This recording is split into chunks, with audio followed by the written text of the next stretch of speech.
deer and wildlife stories. All right, let me tell you what's going on. They got a great big old buck here. The antlers are causing him some problems. So what we're gonna do, we're gonna take a new dart gun, and we're gonna go in the pen. We're going to go ahead and knock this guy down. We're gonna saw his antlers off. And so this is gonna be a pretty cool part of the show. I wanna point this out.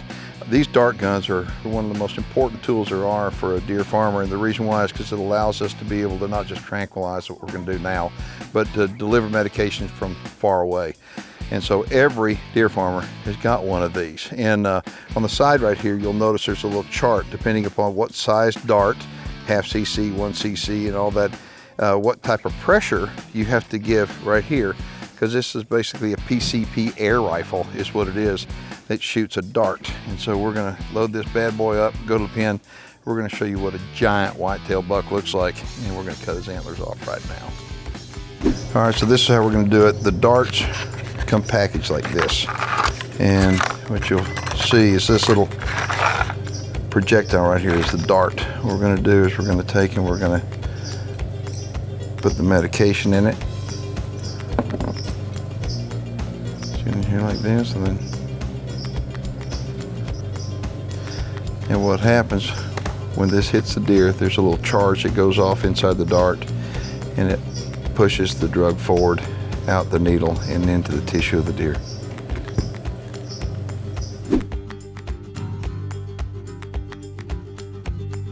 Just wait until he turns sideways. See what he's doing right now? He's resting his antlers. Actually, the main beams are on the ground because they weigh so much. He just needs to stop for a second right there. Think still 25? I think so. Hold on. Hold on, don't move anybody. You gotta take a good shot. You ready? Yep. Nice, perfect. Very nice shot. Okay, what time you got, anybody? Here's what we gotta do. Stopwatch. So in about 8 minutes, it ought to start really showing signs. He's gonna go to sleep. He's pretty calm. And within 10 minutes, he ought to be asleep. So we'll just see how long it takes him. Right now what we're gonna do is probably just wind up easing out of here, give him a chance to go to sleep. We're gonna go get another buggy that's got all the supplies on it and got a stretcher. And we'll load him up and then get him out of here and take him up to the deer barn and go to work on him. In a little over 12 minutes, and we've sent the guys up there to pick him up. In a few minutes they'll be back, and we'll show you one of the biggest bucks you'll ever see in your life. We're fixing to whack his antlers off. All right, so what he's doing right now, he's gonna measure the inside spread, just to get an idea of roughly what the score is. And then it'll have to be added up later on because this guy's so big that it's gonna take probably a pretty good while to add him up. But what he's gonna do, okay, Grant, go ahead and tell him what you're doing here. We're going to strap these rubber bands on and cinch them down as tight as possible. All right, this is a 4-year-old buck in here, and we're right now getting ready to cut his antlers off. We wound up, we just started him a little while ago, and he is sound asleep, and he does not feel a thing right now. Okay, so as you can see, there's an IV going in the deer right here, and this right here is to cauterize the antler to stop it from bleeding, and this is gonna get extremely hot. So as soon as the antlers are cut off, we're gonna move the antlers out of the way, and that's gonna stop the bleeding. We're going to cut just above these bands, an inch or so.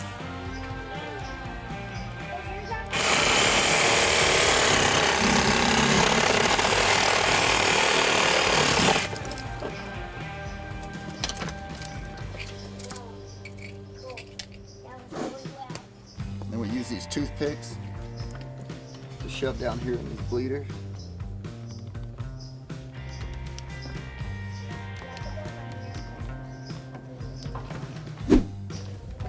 All right, go for it. See the blood. Okay, get that out of there. Goodness gracious. No, but the blood's coming out of the base now, right down here. But that's actually not bad at all. That's good. That's good. So the blood, really, there was so much blood flowing up in the antlers that as soon as he cut them off, of course, gravity's going to pull it back down, and that's where a lot of that blood came from. Again, he is sound asleep. And this deer, if he would have kept the antlers on, it'd be about 3 weeks and just start rubbing it off anyway. So he's mostly hard antlered.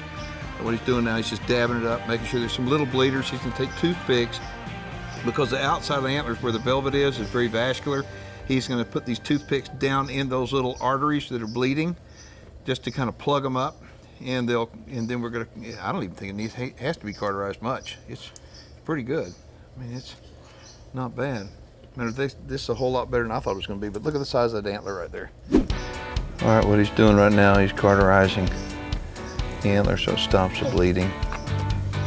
That's this stinky stuff. That stinky stuff? Yeah. You think that stinks? That's for stopping the blood. I know that. Yeah, it is really stinky. That is so cool. That is so cool. I wish I could have one. Have you ever seen this done before? I wish I could have one for my birthday. What, you're gonna have a deer, or you're gonna have one of those carterizers so you can run around and get people? Huh? Nothing. All right, well, now that we got all the blood stopped, we're gonna iodine it and then cover it with some silver spray. All right, what Nathan's doing now, he's giving him an antibiotic, and then Grant is spraying him down with basically the spray. And when he wakes up, he's gonna feel a whole lot better. I want to show you these antlers that were cut off this animal, just so you can see. I mean, and they're bloody, and they will be put in the freezer. But this right here, I mean, take a look at those antlers right there. And in August on a deer farm, literally, this is just another day in the life of a deer farmer. And if you want more information about what's going on here at Rockin R Whitetails, we'll have contact information coming up. Make sure and give Nathan Ross a call. He'd love to talk to you. He's dang proud of what they've done out here, and he ought to be. And this deer right here, in a few minutes, gonna be waking up, and he's gonna be really, really happy that he lost his headgear. This probably weighs about, I bet 12 to 14 pounds per side. That's good.